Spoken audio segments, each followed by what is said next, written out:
તો હું છું ક્રિશ, તમારો ટેક બડી. હું એક બીસીએ સ્ટુડન્ટ છું એન્ડ સાચું કહું તો સ્ટાર્ટિંગમાં મને પ્રોગ્રામિંગમાં કઈ જ ટપ્પો નતો પડતો એન્ડ મને આ વસ્તુ વધારે હાર્ડ લાગતી હતી કેમ કે ઇંગ્લિશમાં હતું. એવું નહીં કે તો ઇંગ્લિશ નથી આવડતું, બટ ગુજરાતીમાં વધારે સમજણ પડે. તો જે વસ્તુ મારી સાથે થઈ એ વસ્તુ મારા ફ્રેન્ડ સાથે ના થવી જોઈએ. કોણ ફ્રેન્ડ્સ? તમારી વાત કરું છું હું. તો તમારી સાથે સાથે આ ચેનલમાં હું પણ શીખીશ નવી વસ્તુઓ. પણ હું એક ટ્વિસ્ટ લઈને આવ્યો છું કે આ ચેનલમાં આપણે પ્રોગ્રામિંગ ગુજરાતીમાં સમજીશું. ઓબ્વિયસલી આન્સર્સ આપણે ઇંગ્લિશમાં લખવા પડશે, બટ સમજણ જે કોન્સેપ્ટ ક્લિયર નહીં થતા કેમ કે ઇંગ્લિશમાં હોય છે અને વધારે ટફ ફીલ થાય, વધારે હાર્ડ લાગે આપણને.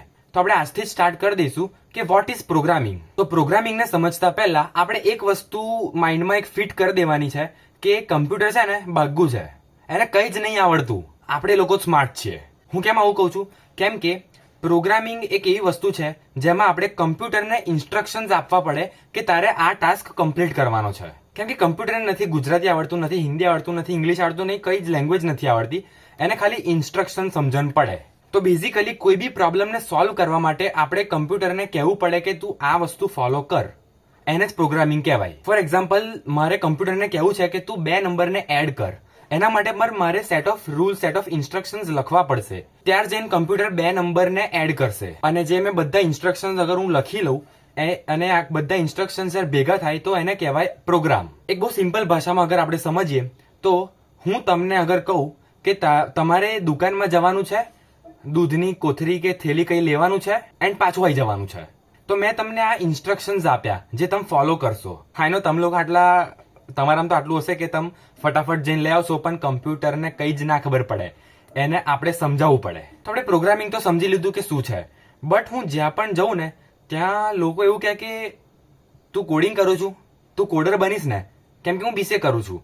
પણ એ લોકો ના ખબર હોય કે કોડિંગ એટલે છે જ શું. તો હવે હું તમને કહીશ કે કોડિંગ એટલે શું. તો હવે એક વસ્તુ સમજી લો કે પ્રોગ્રામિંગ એક કોન્સેપ્ટ છે, બટ એ કોન્સેપ્ટને આપણે એક્શનમાં લાવીએ ત્યારે કોડિંગ થઈ જાય છે. કેવી રીતે? તો અલગ અલગ લેંગ્વેજીસ છે, જે લેંગ્વેજીસમાં આપણે ઇન્સ્ટ્રક્શન્સ લખવાના હોય. ના, હું ગુજરાતી, હિન્દી, ઇંગ્લિશની વાત નહીં કરતો. આમાં અલગ અલગ લેંગ્વેજના નામ છે જે તમે સાંભળ્યા હશે.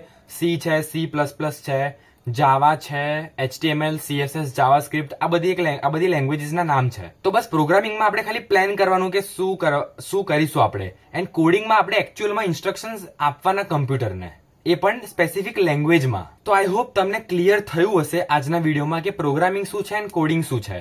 એન્ડ હું ટ્રાય કરીશ કે તમને આગળના જે ટોપિક્સ આવશે એ એકદમ ફ્રેન્ડલી તરીકે સમજાવીશ, જેવી રીતે અત્યારે સમજાવું છું.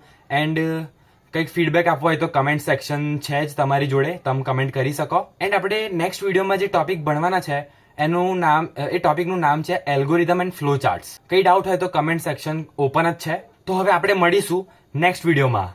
ત્યાં સુધીને ભણો ને